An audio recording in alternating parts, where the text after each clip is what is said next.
The Collapse video series is for entertainment purposes only. Do not commit acts of violence.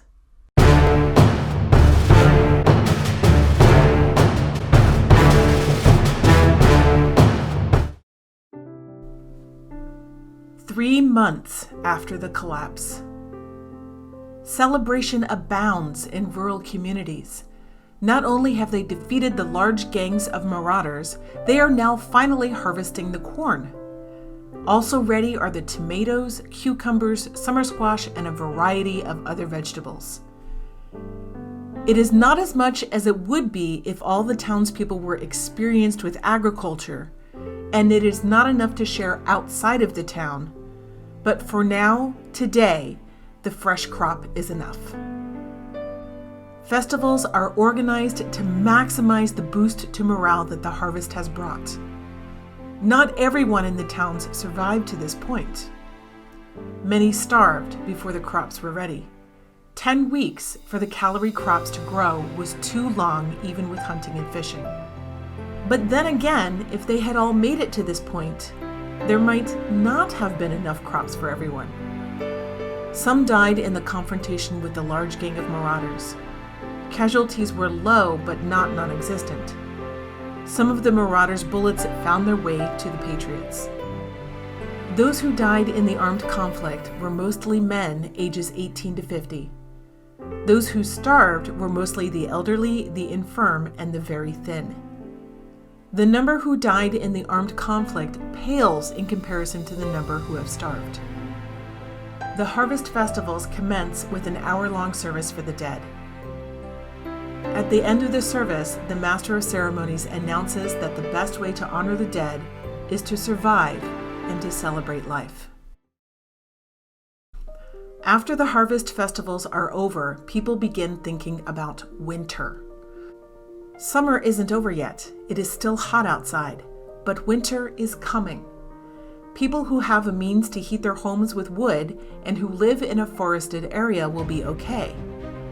A lot of people do not fit those parameters. Newer homes are designed to be heated with oil or natural gas as they make less smoke than wood. Some such homes do have a fireplace, but it is designed for decoration, not heat. Decorative fireplaces are inefficient heaters and will often only warm the area immediately around the fireplace. Centuries ago, homes that were heated with open fireplaces had many, not just one. Wood-burning stoves are more efficient. Even if a family that has a fireplace or wood stove determines it will get them through the winter, they must have enough wood. Heating a home for the winter requires a lot of wood. Many Midwest farming communities are in grasslands that are great for farming, but do not have a lot of wood. While they did better in the initial starvation die-off, they will fare far worse in the winter. Where there is wood, it must be cut and split, a back-breaking task requiring a lot of calories. The people have been weakened from insufficient calories for months.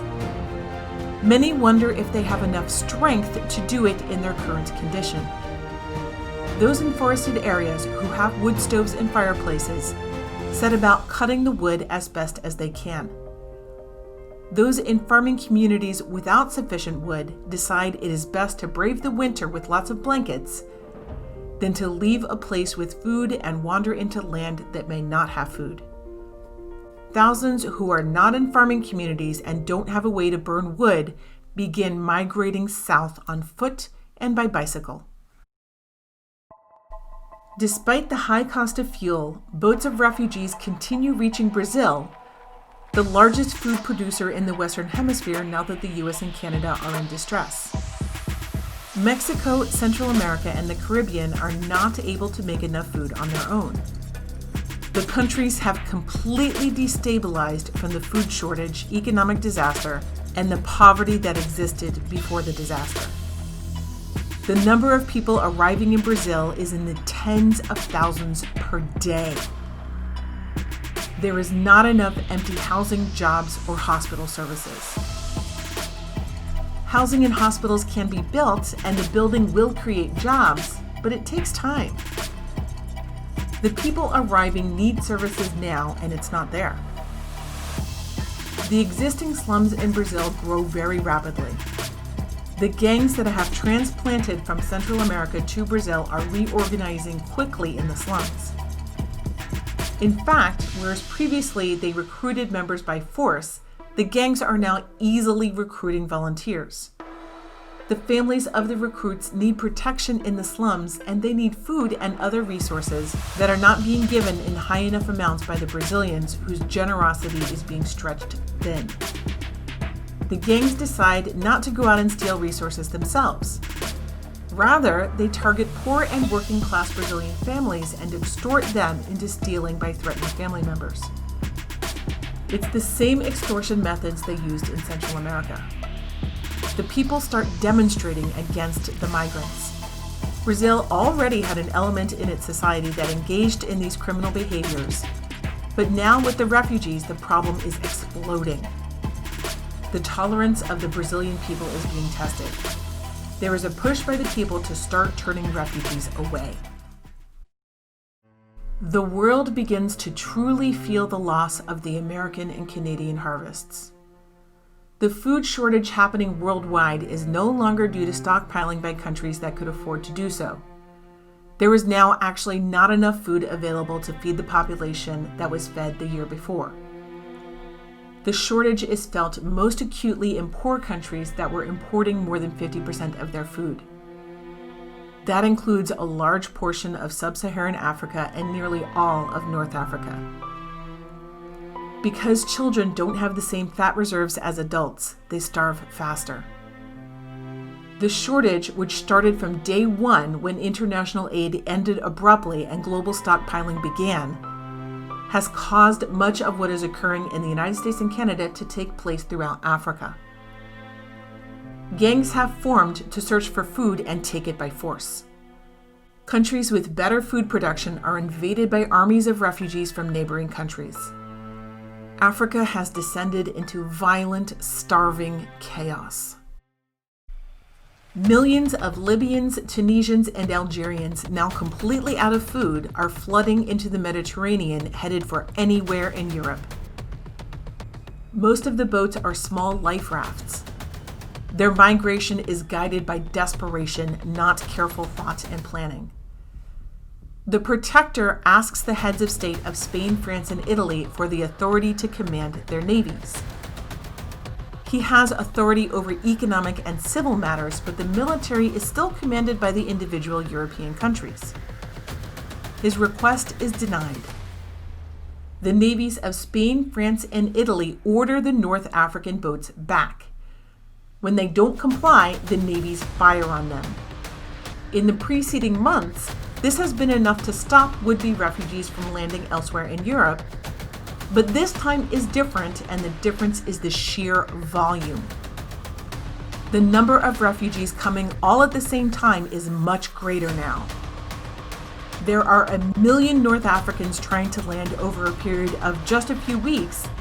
While the navies of Southern Europe are formidable, there are not enough Navy ships to be everywhere at once. More than 100,000 refugees make it to shore.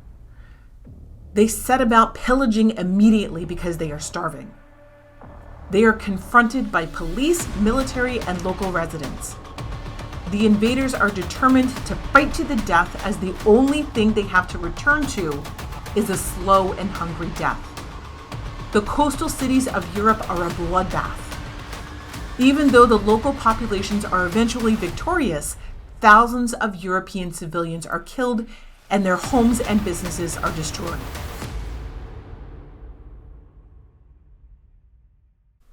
The Protector publicly scolds the heads of state of Spain, France, and Italy for not giving him the authority he needed to stop the invasion early enough to prevent loss of life in Europe.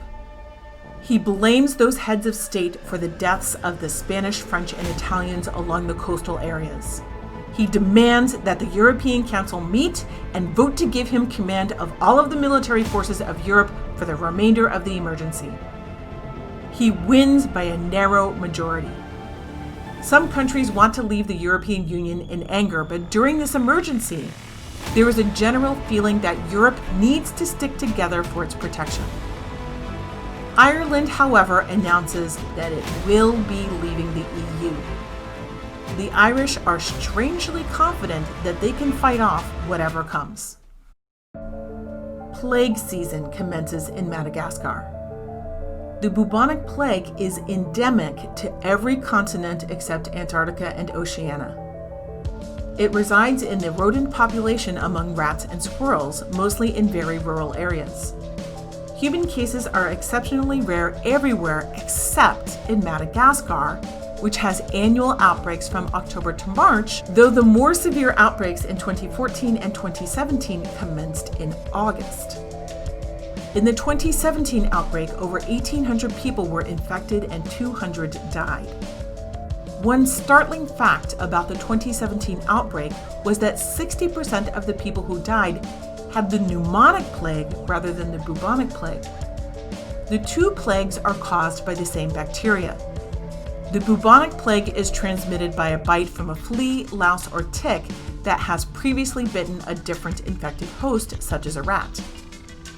When the disease is introduced by such a bite, it infects the lymph nodes, causing a bulbous swelling known as bubos on the neck, armpit, or groin. It causes fingers and hands to turn black and die. If a person has pneumonic plague and sneezes, droplets of infected fluid are temporarily suspended in the air for up to 45 minutes, which could be inhaled by another person, infecting that person with the pneumonic plague. Left untreated, the bubonic plague has a fatality rate of over 50%, while the pneumonic plague has a fatality rate of over 90%. This is the disease that killed half of Europe. With treatment, the fatality rate for both is closer to 10% if treatment begins within 24 hours of the infection. The treatment is antibiotics. Unfortunately, in Madagascar, the pneumonic plague has begun showing resistance to antibiotics. This year, human cases of the plague begin appearing as they always do this time of year. The differences are the government is less equipped than usual to handle the outbreak, there will be no international reinforcements to assist, and antibiotics have become difficult to acquire. If you would like to see an ad-free version of these videos, go to my BitChute or Brighteon page. Even with the ads, there is not nearly enough revenue to support continued production of the series. Please consider supporting me on Subscribestar or click on the PayPal link in the description.